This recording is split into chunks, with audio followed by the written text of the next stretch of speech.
ტელერადიო კომპანია Georgian Times-ი წარმოგიდგენთ.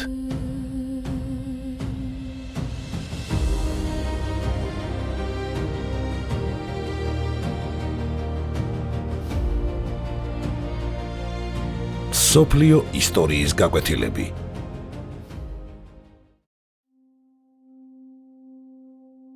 ბალდუინ მეოთხე იერუსალიმელი.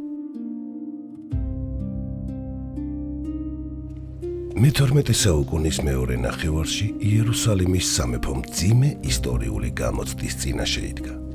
პირველი ჯვაროსნული ლაშქრობის შედეგად შექმნილი ეს სახელმწიფო უკვე აღარ იყო მხოლოდ გამარჯვებული ჯვაროსნების მემკვიდრეობა. იგი იქცა ქრისტიანული აღმოსავლეთის მთავარ ციხესიმაგრედ, რომლის დაცვაზეც დამოკიდებული იყო არა მხოლოდ იერუსალიმის, არამედ მთელი ჯვაროსნული სამყაროს ბედი.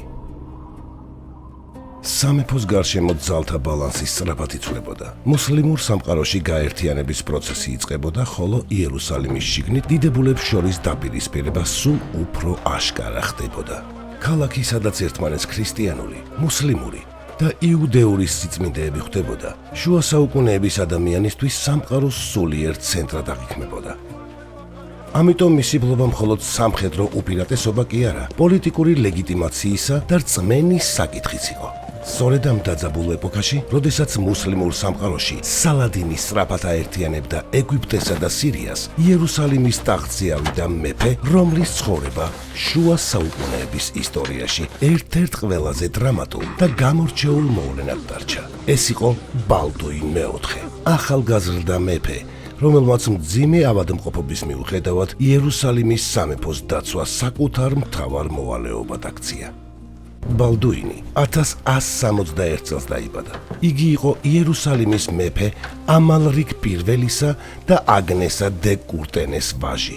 ის ბავშვობიდანვე სამეფო კარზე იზრდებოდა, სადაც სამხედრო მომზადებასთან ერთად ისტორიას, წერილობით კულტურასა და სახელმწიფოებრივ აზროვნებასაც ეუფლებოდა. სწორედ ამ პერიოდში შენიშნეს პირველი უცნაური ნიშანი. თამაშისას, როდესაც თანატოლები ერთმანეთს ხელებზე ჩქმედნენ, ბალდუინი ტკივილს თითქმის არ გრძნობდა. თავდაპირველადაც გამძლეობად მიიჩნიეს, მაგრამ მალე გაირკვა, რომ მისი ხელის ნაწილი მგრძნობელობას კარგავდა. ექიმების მცდელობის მიუხედავად დროის გასვლასთან ერთად ნათელი გახდა, რომ მას მძიმე და იმ ეპოქისთვის განუკურნებელი დაავადება კეთრი ჰქონდა. 1174 წელს გარდაიცვალა მეფე ამალრიკი. ბალდუინი მხოლოდ 13 წლის იყო, როდესაც იერუსალიმის დიდებულებმა და სასულიერო პირებმა იგი კანონიერ მემკვიდრედ აღიარეს. იმავე წლის 15 ივლისს იგი საზეიმოდ აკურთხეს და გვირგვინი დაადგეს უფლის საფლავის ტაძარში. შუა საუკუნეების ევროპაში კეთრი ხშირად სოციალური გარიყვის მიზეზი ხდებოდა. თუმცა ბალდუინის შემთხვევაში დაავადება ჯერ ბოლომდე აშკარა არ იყო და რაც მთავარია, ტახტის სხვა ძლიერი ალტერნატივა არ არსებობდა. ბალდუინი ამალრიკის ერთადერთი ვაჟი იყო. ამიტომ მისი გამეფება სამეფოსთვის კანონიერი და აუცილებელი გადაწყვეტილება აღმოჩნდა. თუმცა მეფის ავადმყოფობა მხოლოდ პირადი ტრაგედია არ ყოფილა. ის პირდაპირ უკავშირდებოდა ხელისუფლების მომავალს.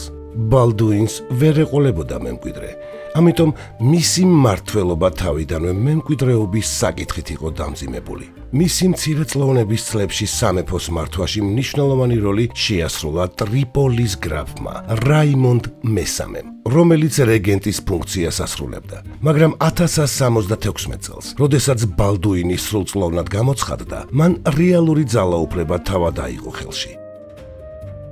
ამ დროს იერუსალიმის სამეფოს უდიდესი საფრთხე სალადინი იყო. ბალდუინმა კარგად იცოდა, რომ თავდაცვაზე ჩაკეტილი პოლიტიკა სამეფოს ვერ გადაარჩენდა. იგი ცდილობდა სალადინის ძალის შეჩერებას მანამ, სანამ ის გადამწყვეტ უპირატესობას მოიპოვებდა. არსებობდა ეგვიპტეზე ლაშქრობის გეგმაც, ბიზანტიასთან თანამშრომლობის იმედით, მაგრამ შიდა უთანხმოება და მოკავშირეთა მოუმზადებლობამ ეს ჩანაფიქრი ჩაშალა.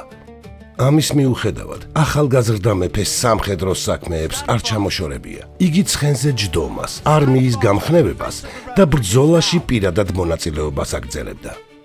ბალდუინის მმართველობის ყველაზე გამორჩეული სამხედრო ეპიზოდი 1167 წლის ნოემბერში მოხდა. ამ დროს სალადინი ეგვიპტიდან პალესტინაში შეიჭრა და იერუსალიმის სამეფოს სიღრმისკენ დაიძრა. საფრთხე იმდენად დიდი იყო, რომ ახალგაზრდა მეფეს სწრაფი გადაწყვეტილების მიღება მოუწია. ბალდუინი მცირე ძალებით 100 გალონში იმყოფებოდა, მაგრამ თავდაცვაში დარჩენის ნაცვლად მოულოდნელი შეტევა აირჩია. 25 ნოემბერს მონჟისართან ჯვაროსანთა ლაშქარი სალადინის არმიას დაეჯახა. ბრძოლაში ტამპლიერებიც მონაწილეობდნენ, ხოლო მოულოდნელმა თავდასხმამ მუსლიმთა რიგებში არეულობა გამოიწვია. სალადინის ჯარმა მძიმე მარცხი განიცადა, თვითონ კი ბრძოლის ველიდან გაიქცა. მონჟისარის გამარჯვებამ ბალდუინის სახელი განსაკუთრებით გააძლიერა. იმ ეპოქის თვალში ეს იყო მტკიცებულება, რომ ავადმყოფობის მიუხედავად იერუსალიმის მეფეს ჯერ კიდევ შეეძლო სამეფოს დაცვა პირადად ეხელმძღვანელა. მაგრამ ეს საბოლოო გამარჯვება არ აღმოჩნდა. სალადინი დამარცხების შემდეგაც ძლიერდებოდა, ხოლო იერუსალიმის სამეფოში შიდა დაპირისპირება იზრდებოდა. 1169 წელს ფრანკებმა მარცხი განიცადეს მარჯ აიუნთან. შემდეგ კი სალადინმა იაკობის გადასასვლელი სტრატეგიული ციხე გაანადგურა. 1180 წელს დროებითი ზავი დაიდო, მაგრამ სამეფოს შიგნით მთავარი პრობლემა კვლავ მემკვიდრეობის საკითხი იყო. ბალდუინის და სიბილა პოლიტიკური შეთანხმებების ცენტრში მოექცა. მისი ქორწინება გიდელუზიანიანთან თავდაპირველად დინასტიური სტაბილურობის საშუალებად ჩანდა, თუმცა მალე ამ კავშირმა დიდებულებს შორის დაპირისპირება კიდევ უფრო გააღრმავა. 1183 წლისთვის ბალდუინის მდგომარეობა მკვეთრად დამძიმდა. დაავადება მას მოძრაობა, მხედველობა და ფიზიკური ძალა წაართვა. მან გიდელუზინიანი რეგენტად დანიშნა, მაგრამ მისი უნიათობა და დიდებულებთან დაპირისპირება მეფეს მალე ამ გადაწყვეტილების შეცვლა აიძულა. იმავე წელს თავისი მცირეწლოვანი დისწული, სიბილას ვაჟი ბალდუინ მეხუთე თანა მეფედ აკურთხა, რათა სამეფო ლუზიანის ხელში არ გადასულიყო. ამავე პერიოდში სალადინმა კერაკის ციხეს ალყა შემოარტყა, სადაც სამეფო ქორწილი მიმდინარეობდა. მძიმედ ავადმყოფი ბალდუინი ჯარს მაინც გაყვა და კვლავ სამეფოს წინააღმდეგობის სიმბოლოდ იქცა. სალადინმა პირდაპირი ბრძოლა არ მიიღო და ალყა მოხსნა.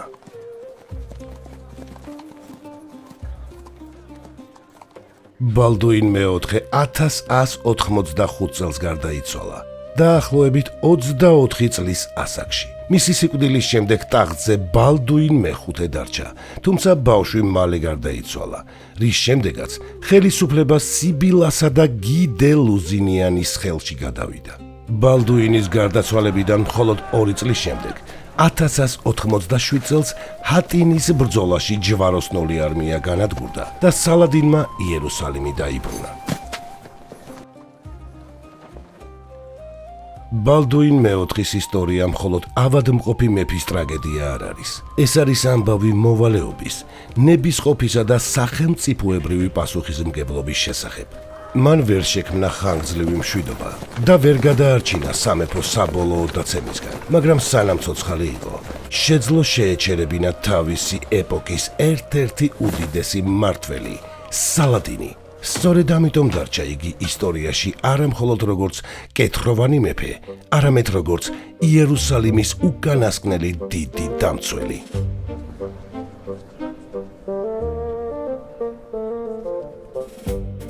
ტელერადიო კომპანია Georgian Times-ი, დოკუმენტური ფილმების სტუდია.